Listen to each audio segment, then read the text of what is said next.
Talking Dirty After Dark with Mr. Micah King. Yes, sir! We bite with the Talking Dirty After Dark podcast. Mr. Micah King, I'm back, I'm black, and I'm beautiful!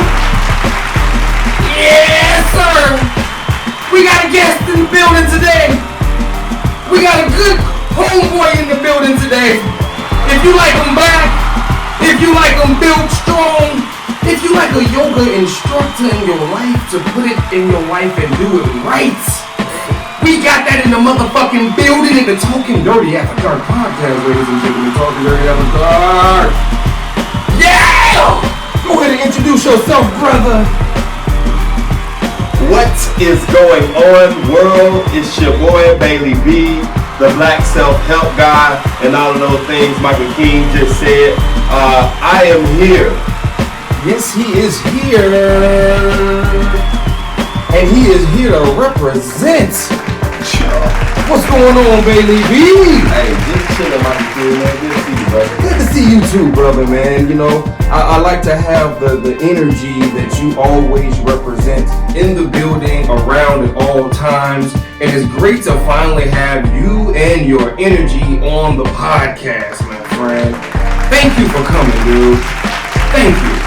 I am here, man. I appreciate you just opening up the opportunity for me to be here, man. So, hey, let's do this thing, man. I'm ready to get into it. I want to hit these questions. I'm happy to be here. Hey, man, I've been watching you do your thing. He's ready. See, when they come on the Talking Dirty After Dark podcast, they know what time it is. But for you, Bailey B, we want to get to know who you are, though, man. Who are you? What do you do? Tell us about yourself, man. Man, it literally depends on the day of the week and the time of the day. But for the most part, I help people become happier, stronger, and healthier. I do that through a couple different ways. One of those ways is through yoga. Another one of those ways is through hosting shows. If you need a host, hire me. You feel me? If you need an actor, you know what I mean? You need a thespian to come through and make your scripts rip, I got you. And overall, again, I'm just about showing love. Definitely, man. Definitely one of the best poets I've ever heard. You have a great energy with your poems. I'm sorry. You are a published author, also of Look, Listen, and Act. It's a 90-day challenge. You're a yoga instructor. But one of the things that we definitely want to talk about here is you being a life coach. Bailey B is a lifestyle coach. Explain more of how you are a lifestyle coach. Because we love the lifestyle here at the Talking Dirty After Dark podcast. A lot of us are in the LS lifestyle. So, you know, how are you a lifestyle coach? I'm a healthy lifestyle coach, right? I help people live healthy lifestyles. I personally dealt with attacks on my body. I've had Crohn's disease. About 4 feet of my intestines cut out. I've battled with that for about 3 years. Had emergency surgery, had to change a lot of how I move and operate in the world. And so I help people coach them through that same process and healing themselves. Hey man, that is beautiful right there, bro. That is definitely beautiful. A lot of times we hear that hurt people, but from your pain and from what you went through, you want to help people that are going through something else. And that is very special, man. We definitely want to give you some props here on the Talking Dirty After Dark podcast, man. So you say that you're a host also, huh? Mm-hmm. What type of events do you host? Man, so I'm hosting an event on April 16th called the Erotic Poetry Show. You know, if you like erotic poetry. Yeah, see, erotic poetry. So you're an erotic poet also. Yeah, I got a little something. Really now? Yeah. I mean, because a lot of times, a lot of people with men, they just concentrate on fucking.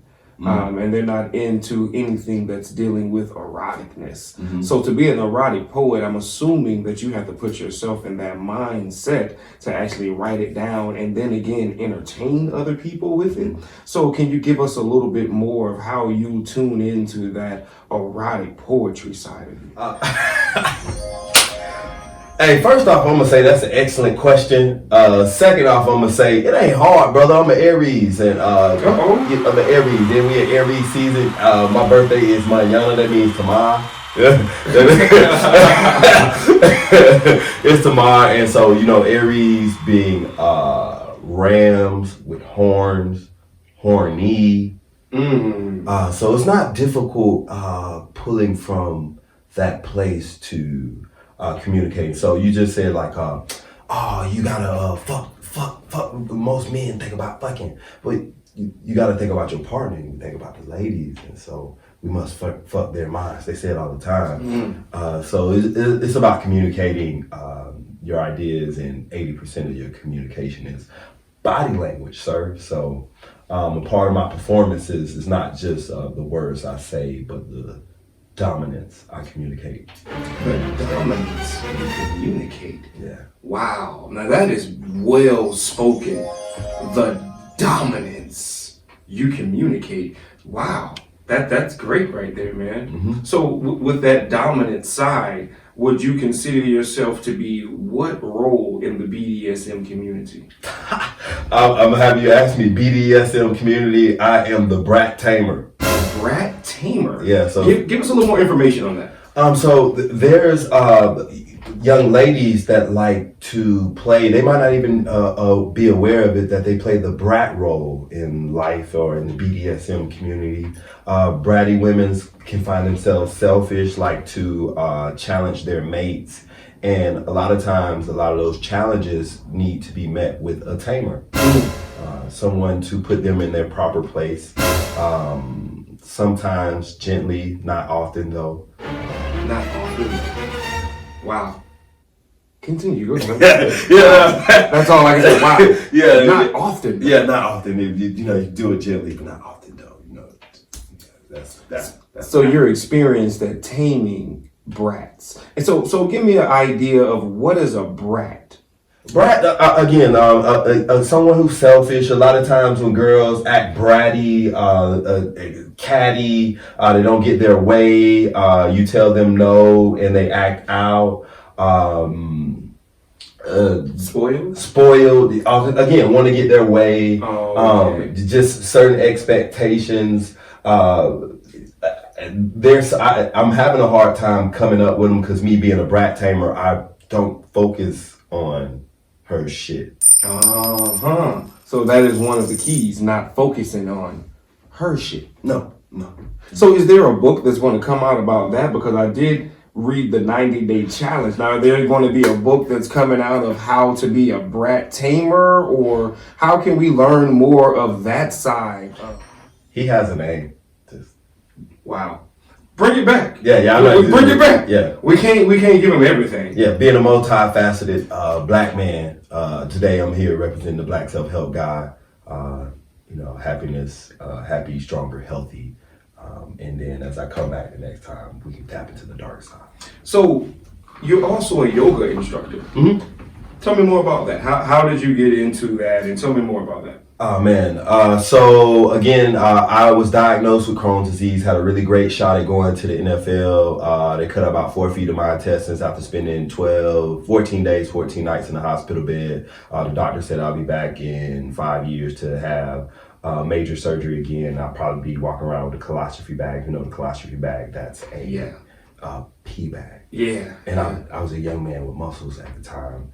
And so after I got out of the hospital, I went into self-discovery and did my own personal research, and I found out that a young man, a person, now again, I'm not a Bible scholar, but Jesus practiced yoga. That was like he died when he was 33, but they only told his story when he was 30 after long story short, he went and spent some time with some monks who taught him yoga, and that's how he healed himself and activated his kundalini energy. Since we're talking about talking dirty after dark, your chakras and getting your energy flowing, so you can activate that sexual energy, which is the most powerful creative energy that there is. Definitely. And so I began to practice yoga and healing myself. And once I healed thyself, I haven't been back to the doctor. I've been good. And my whole goal was, hey, if I was able to heal myself, my goal is to heal my community by teaching them. That's beautiful, man. So, with your yoga, how is yoga different from meditation?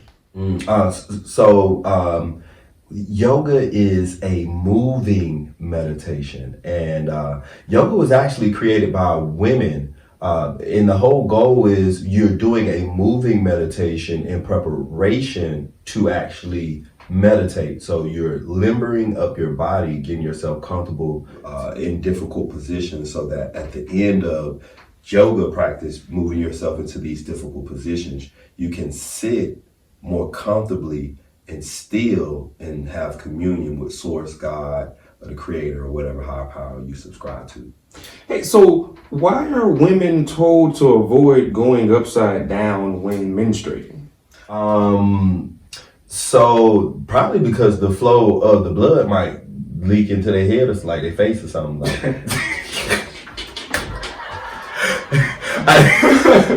Wow. Oh, okay.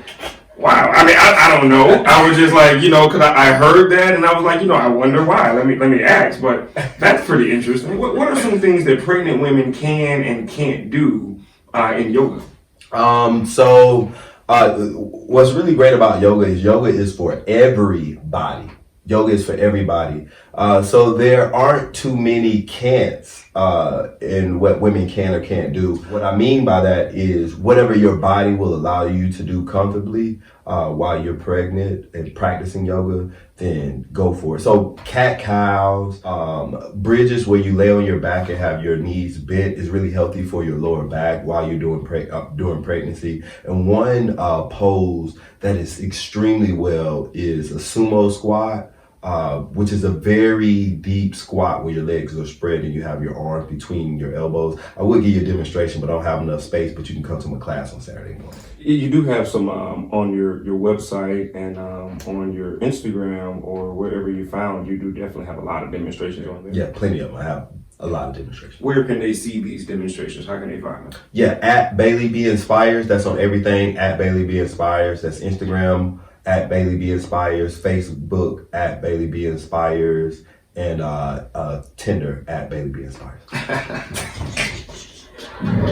So what experiences do you have in yoga? Like which one do you have the most, and what styles of yoga do you have the most experience teaching, and which ones do you enjoy the most? Got it.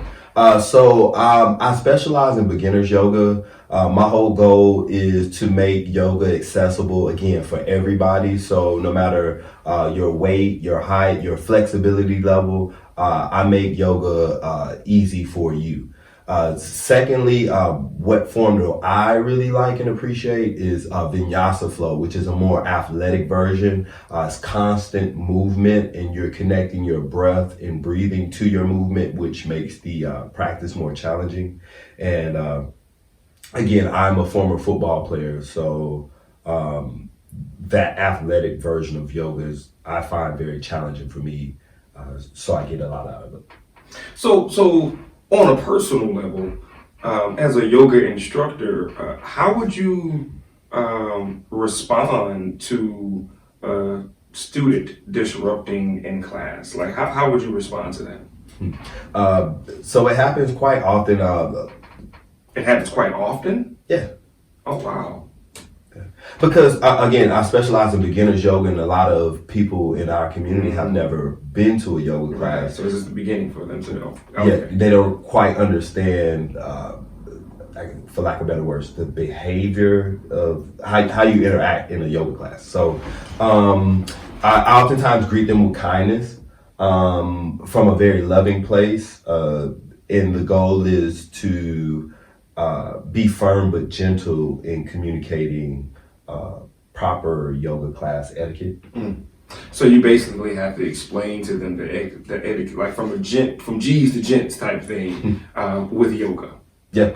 You know what? Then that does make sense because a lot of times in a new environment, we don't know how to act. We don't know we don't know we're supposed to sit Indian style and use chopsticks. Because that's a different environment. So I guess in beginner's yoga, that does make sense that you have to, hey man, in yoga, this is how we act. This is what we say. Yamaste? How do you say it? Namaste. What does that actually mean? The light in me respects the light in you. What's up with you and this namaste joke, Drake? What's up, man? Like how many times? Like, what's up with that? Why is namaste Drake so special?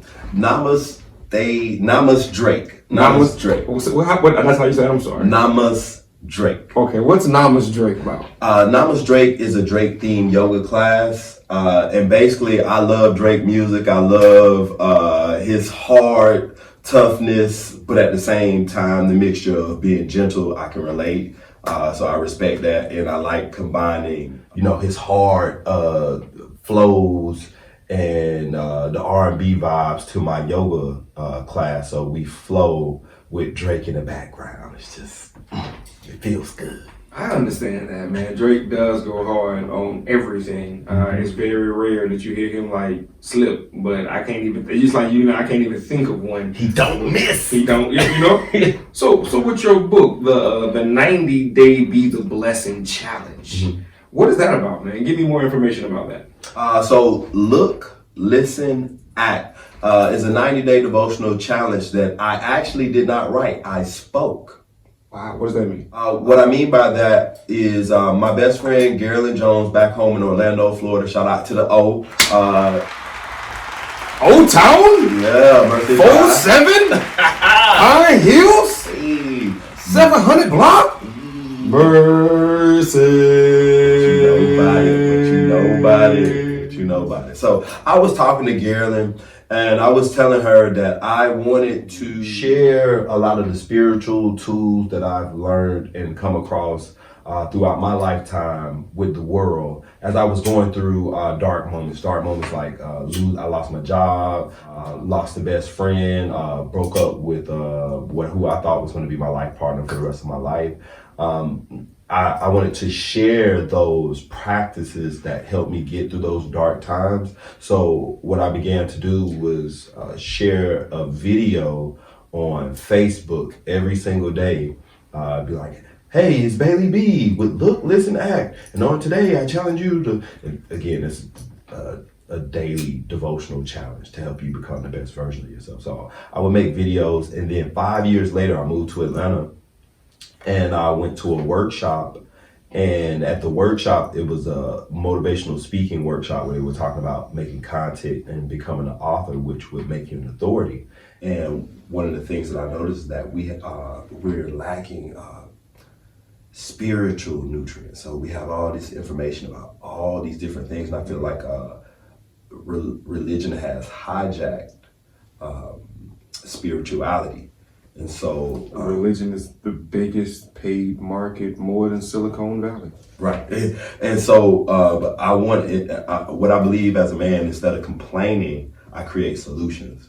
And my goal was to create something that would stand the test of time, which was my book, Look, Listen, Act. And so I was making videos, and I took my videos and got them transcribed into words, and then I took the words and made them into a book. So I didn't write the words, I spoke them. So where do you get your logic when you were speaking these words? Where does your logic come from? Gotcha. So when I was diagnosed with Crohn's disease, and I told you that I went on this journey of self-discovery and the healing process, a lot of that time was spent in meditation and in study, and then in practice. And so when you ask where I get the logic, from the divine. And what I mean by divine is the wisdom through experience, study, and knowledge, and observation. Understood. And where can we find this book and, check it out or read it or buy it? How can we get more information on it? Got it. At www.baileyBinspires.com. Again, that's BaileyBinspires.com on all platforms. If you look up Bailey B Inspires, you can go to my website, and on my website it has a link to my PayHip. You can get a digital version. If you hit me up on the DM, I can send you an autograph, hard copy version of my book, Look, Listen, Act, right to you. And you say you also got a show coming up in Vegas? Namaste Vegas. What happens in Vegas stays in Vegas. So in June, I'm a part of the very first Black Wellness Conference. The very first Black Wellness Conference will be happening in Vegas on Juneteenth weekend. Black Wellness? Black Wellness. So think about all the wellness, the yoga wellness influencers, all the healthy lifestyle influencers on social media platforms, all coming together in one place. So if you practice yoga, you're into crystals, holistic living, this conference is for you. And again, I know you might ask me, so on my platform at Bailey B Inspires. That's how we get more information. Right, you can get more information. The link is in it. And Namaste Black is the link, the social media handle for the conference. Namaste Black. And what are those dates again? Juneteenth. So it'd be June 17th to June 19th this summer. Okay. So when is Urban Camp Weekend then? That's the following weekend. So I host the world's largest. So I was just talking about yoga. The next part of my life, multifaceted, Black James Bond. I host the world. One time for the one time. Get a man his respect. Just like that. I host the world's largest camping event. Black-owned company. Black-owned venue space. Keep going. Keep going. And black campers, baby. Keep going, man. Mm-hmm. It's beautiful. Yes, the world's largest camping event happening out in Texas. Not too far away, about an hour or two from Dallas. My brother Kevin Knight puts on this event with Urban Events Global. You can find out more information about that at Urban Camp Weekend. The name of this event is Urban Camp Weekend. And just a brief synopsis, just imagine 2,500 black people in tents, music, drinks, party, positive vibes, whole weekend. So one weekend you're going to be in Vegas. And then the next weekend, you're going to be in Texas. Yeah. Oh, man, you'd be moving around doing big, beautiful things, man. It's beautiful, man. It's fucking beautiful. It's Bailey motherfucking B, man. I'm just excited that you actually showed up, man. Like, for real, man. You also have a thing called the Fellas Mixer. Mm-hmm. Can you give me more information about that? What's that about, bro? Yeah, the Fellas Mixer is a growth space for men. We meet once a month here in Atlanta, Georgia, and we come together and we build as black men. Oftentimes, men complain and we say we don't have a safe space for us to get together and grow. And I think very true. Yeah, very true. And like I was saying, as a man, we don't complain, we create solutions. And so I thought back when I was growing up in Mercy Drive, Florida, my dad and all the men in the community, they had a tree that they just come and sit up under literally every single day with their own 6-packs, and they would sit, talk, chop it up, do their man thing. And my goal was to create the same type of community for men here in Atlanta so that we can grow and build together. Man, that is so fucking beautiful, man. So how can they, I guess, on the website is how they can get more information about the Fellas Mixer also, huh? Yep, Bailey B Inspires. And look out for us literally by the end of April for the Fellas Mixer on all social media platforms as well as YouTube. We'll be having Mr. Michael King come on to our podcast, the Fellas Mixer podcast, to chop it up with us. But you just let me know, man. I would definitely love to come and check it out, man, because, we're doing big things together as black men in America. Solidarity. But yeah, man, now that that's out the way, let's go and get into some some good stuff now. You know, we got the first 30 minutes of the conversation, first 25 minutes of a conversation out the way. Now we're going to get into the nasty. Yeah, find out what Baby B likes to do in the bedroom when he turns into the brat tamer. He was trying to talk about it just a little bit too early. No, buddy. You saved that for the second 30 minutes of the show. God damn it. We got to get to know who you are first. See, he doesn't know how to lube him up first. You know, he uses spit. I'm coming in with some lube, not no spray. Some lube, not no spit. Some lube, baby. First, let's start off with this before I go into that, man. So this nigga Bailey B, right? This nigga here was in a Facebook group, right? And this nigga in the Facebook group would call himself Mr. Helicopter Man, right? So one of these females in the group was like, why you call yourself Mr. Helicopter Man? And can you tell us why you called yourself Mr. Helicopter Man, bro? All right, so, real freaky people, like really people who is about that life are shy. They don't really want everybody to know that they really freaky and nasty like that. So I'm going to start off there. So I'm going to share, some parts of myself that I don't really do that often. So in my former life. And we appreciate that, brother. You call me this, I'm going to do my thing. In my former life, I used to be an exotic erotic dancer before I started slanging poetry. I was slanging meat.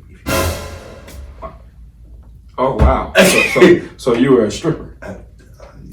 You were a dancer? I've gotten paid to... You were shaking ass for cash? No. I mean, there's nothing wrong with it, brother. If you were shaking ass for cash, just say so. I was, and so my special trick was the helicopter. And so the helicopter was, I would lay flat on my back and I would spin the propeller and levitate and fly around. Can you describe that one more time? I'm sorry. Can you did what? I would get in the middle of the room and the music be playing.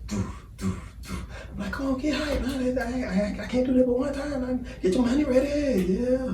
And then start, like, let the money fly. And I pull out the propeller and spin it around. And I levitate around the room and start slapping them in the face. That's the helicopter.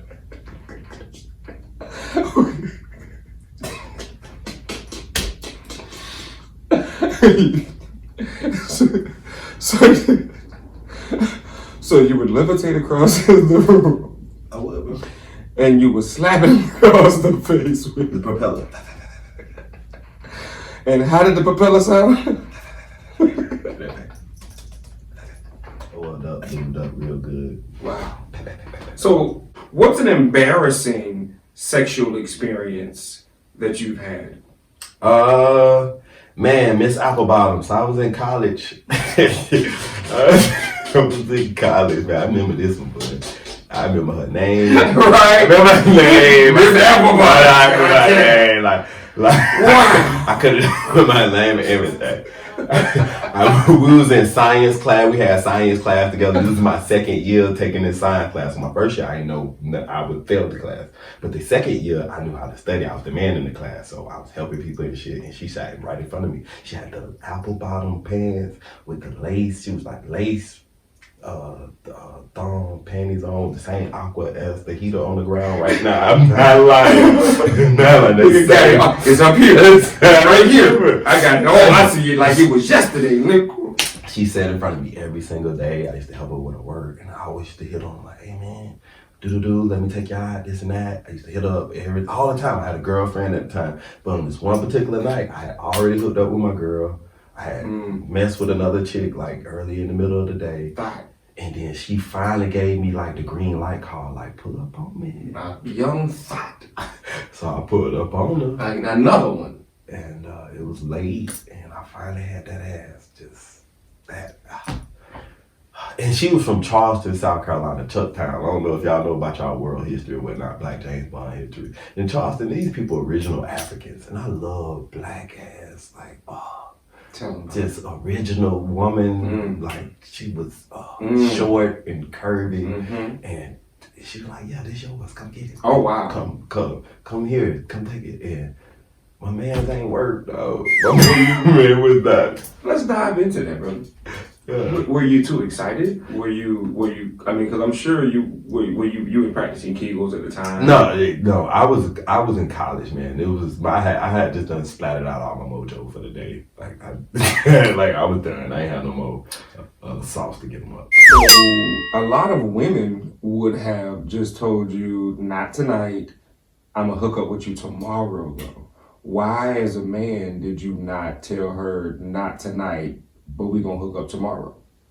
That was just what I had.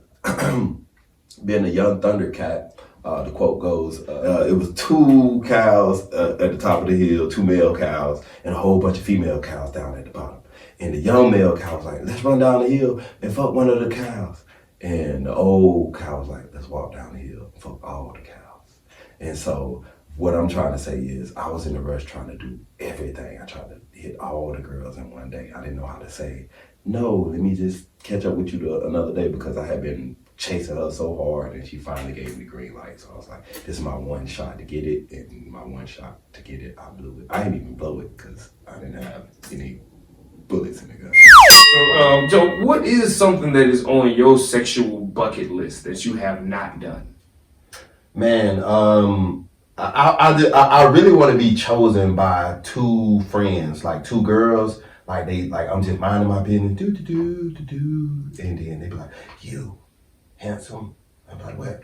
I'm like, all that chocolate manliness, come fuck us both. I'm like, yeah. Like, I want them to choose me, not me setting it up, not me going and this. Like, I just want to be minding my, like, they slut me out, basically. Wow. Like, these 2 girls, like you want to slut you out. I'm like, me? Oh, yeah. What?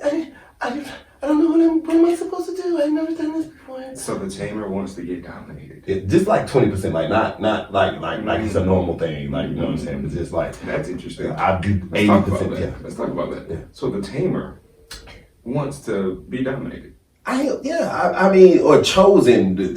But like, in the situation with the 2 girls. Yeah. Granted, it's 2. 2, yeah. Granted. So we can understand that if it was one-on-one, maybe let me ask that. What if it was one sister?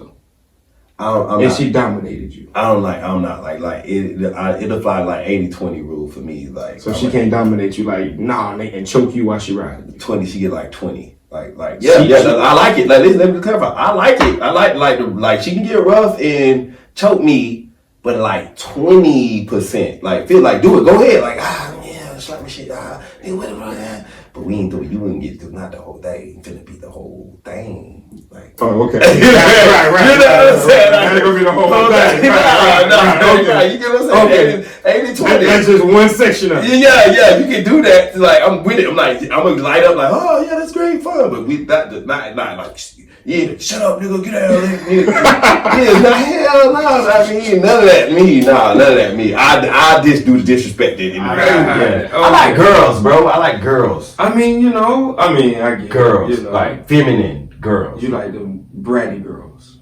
Yeah, girls, like girls. How did you get to understanding that you was a brat tamer? So for a long time, I do like naturally like being dominant. That was and being assertive in leadership. Okay, that was normal, natural.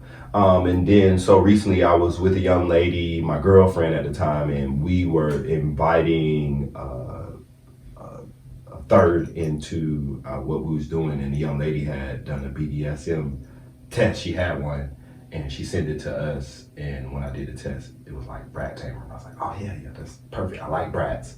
And I I was like, cause I think about the girls that I deal with. Like, oh, you're a bratty, but I fuck with them. I fuck with girls that are brats. And wow. So you have been in relationships. You're not a type of guy that's just always single. No. I was telling someone today that I enjoy being in relationships. Not like. So from 1 to 10, how happy are you? And explain to me why. Why? Man, I'm 10. I'm not. Damn, my bad. Yeah, I know. Yeah, nobody's 10. Nobody's a 10. Yeah, I'm actually a 12.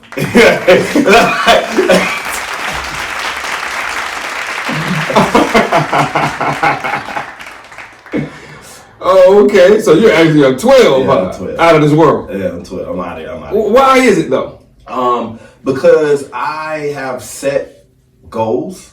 And I am knocking them motherfuckers out the park. Wow. I'm winning, dog. It's winning season. What you talking about? That's why I'm a 12. Straight up. Respect that, bro. No, I want to go into it a little bit more. Just go ahead. Alright, so people on this manifest. Fuck that. And I used to be on that kick too. Manifest. See, when people talk about manifest, they want the easy way out. I'm gonna sit in my room.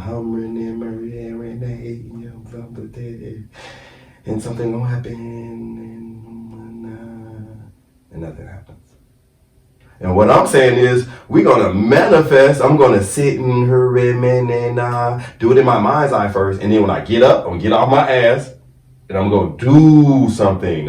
Action creates attraction. So when you want to manifest, you have to put in the action, and that will attract what you want. And then that's when you're manifesting. You're in the flow, not just this shit happening, and I'm gonna speak it into existence. Yeah, speak things not in my book. I promise you, I got a book. I speak things not as they are, but how you wish them to be. But after you say it, you have to show up and execute. It ain't just about talking about it. I'm telling you, I why I'm a 12 right now. I'm done with the talking. I'm walking, baby. And I'm walking. And it's that simple. It's really that simple to manifest, to speak things into existence, to use the power of the tongue, to use the energy. But so, as far as relationships, do you believe in polygamy? Do you believe in monogamy? How do you see relationships structured in your future? So for a long time, I'm a non-monogamous man. I seek right now, currently, a long-term non-monogamous relationship. I want to be with somebody long-term. I have newly been entertaining the idea of marriage. So I would like a wife. And yes, that means I want to be with somebody long-term, committed, have a family. That just also means that I'm not going to only sleep with her for the rest of my life. Okay, go backwards. Wait, what? Okay, so how does that work? You want to get married, have a family, but she can sleep with other men? Nope. So she cannot sleep with other men? No other dicks. So let me get it straight. You want to get married, have a family, she cannot sleep with other men, but you can sleep with other women. Okay. Give me. How? Oh, wait. Let me. How are women that you are trying to date or dating, I'm not for sure which word to use, but that you are trying to see or trying to date, how are they receiving this information when you drop that knowledge bomb on them? So it's just a part of the vetting process. What I mean by that is these are first conversations, initial conversations that I'm having. Hey, I'm non-monogamous. Literally what I just said out my mouth is what I'm saying to them. 8 out of 10 of them are just not going for it at all. And then 2 out of 10 of them is like, hey, I'll, see what's happening. 1 out of the 10 might actually be for it, and that's cool with me. I'm all right with narrowing down, get my 1% girl, because if she's for it, then we can ride out and it won't be no headache. Definitely understand that. So you're definitely so you're saying you're straightforward with that specific topic. First conversation. Yeah, because I understand myself. Like a lot of times women say, I want a man that knows himself. Well, I know how I am. I'm in the entertainment world. A lot of times they say men are only as faithful as their options. I have options, and sometimes I might choose to exercise those options. But that don't mean that I don't want to be with you. Do you consider yourself a person that believes in equality, or do you see yourself as a person that believes in double standards? No, I don't think that we're equal, and I also believe that there are double standards. So you don't feel that who are equal? Men and women are not equal. Explain, and please give more detail. Men and women both have strengths and normalities, depending on both sex, that are particularly common that you find in both sexes. Pretty simple stuff to me, meaning that gender roles, I think right now the world's being pushed to, hey, let's just all get put in the same box and that we're all the same and it's all, I don't subscribe to that idea. I think that there are roles and that men are strong in some areas and normal in others, and women are strong in some areas and normal in others. And so with our powers combined, we can be great. So for example, the yin and yang symbol. Definitely. The yin and yang symbol. In order for there to be balance, there has to be opposition. There has to be an up, a down, a hot, a cold, a left, and a right. And so women's natural nature, most of the time, like on average, like most women, desire to be with one man, long-term committed relationship. Agreed. And so the opposite of that would be that men are programmed to seek out sexual variety. There's nothing wrong with that. That's just the way that we are. And so instead of being dishonest in relationships and cheating, I like to create the dynamic in my relationship where I'm honest and upfront and saying, hey, this is how I am. This is how I like our relationship to be. In simple terms, when I'm saying non-monogamous is, how would you like me to cheat on you? Basically. Why, may I ask, does it matter if she does fuck another man? It's disgusting and repulsive to me. There's a thing called Semen Wars. Semen Wars? Yeah, Semen Wars. Like men... Sperm. Oh, okay. Semen. You talking about like in the sea? In the ocean? Yeah. In the ocean? I mean, it could be the ocean depending on how wet she is. Hey, splash!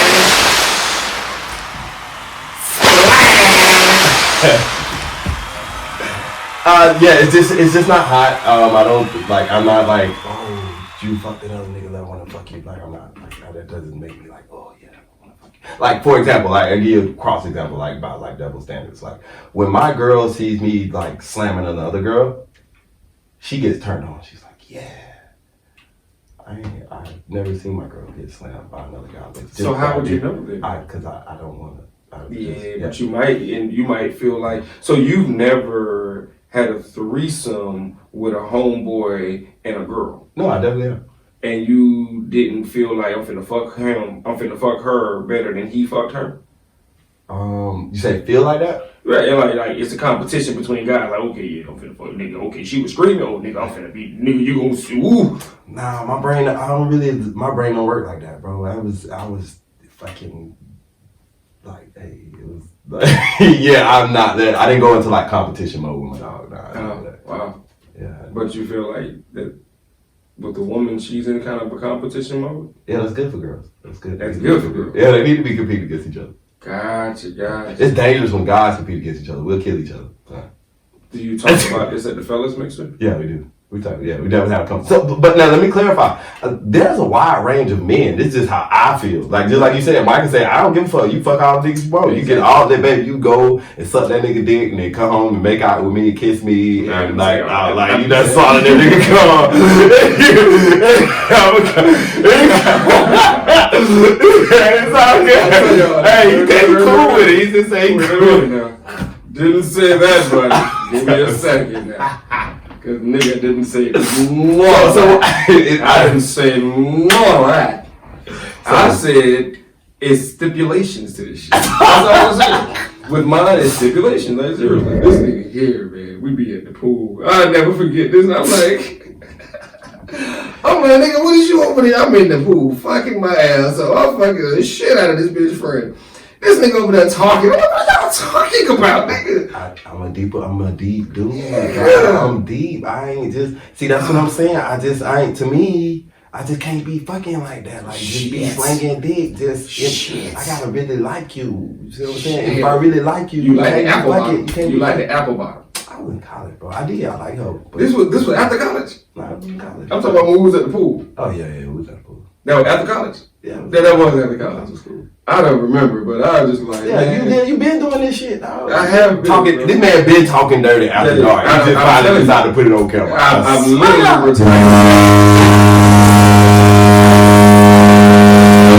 I'm finna fucking retire. Like, literally, I'm like, what haven't I done? Like, man, because I was fucking the shit out of her in the pool. This nigga over on the side of the pool, they talking for a good 3 hours. We leave the pool. We go back to my apartment. These niggas like, yeah, we'll be upstairs in a minute. Me and old girl go back upstairs to my apartment. I'm fucking the shit out of her again. These niggas never come upstairs into the apartment. Like, why y'all ain't never come up? Man, we was down there talking. What was y'all talking about that was that good? Like, this nigga here got conversation like no other because for 7 hours, this nigga had this bitch entertained from the pool back to my apartment parking lot. And they never even made it upstairs. That conversation was so goddamn good. Her friend was bow-legged when she left me. Her other friend was like, I learned so much. She was ready to be a monk, a priest. She was ready to be Sister Act 3 in this motherfucker. I don't know what you were saying to her, but she was a changed goddamn woman. And you know what, Bailey B? We thank you for coming on the Talking Dirty After Dark podcast, brother. You taught us so much, man. Your energy is so beautiful, so amazing. Thank you, Bailey B, man. You want to give some last minute shout outs before you go, big brother? Hey, man, shout out to Mr. Micah King for putting on Talking Dirty After Dark podcast, man. I appreciate you for having me. Shout out to all the viewers, all the listeners worldwide. Thank you for tuning in to Baby B. Make sure you check me out on all social media platforms at Baby B Inspires. And love and light to you all. Remember, blessings don't come to you, they come through you. So go out and be the blessing. Yes, indeed. Go out there and be a blessing. It's Mr. Micah King, Talking Dirty After Dark podcast. Make sure you like, subscribe, follow, tell a friend to tell a friend. Make sure you come back again. Yes, sir! Talking Dirty After Dark, baby. That's how we do. All blue. Yeah. Talking Dirty After Dark with Mr. Micah King.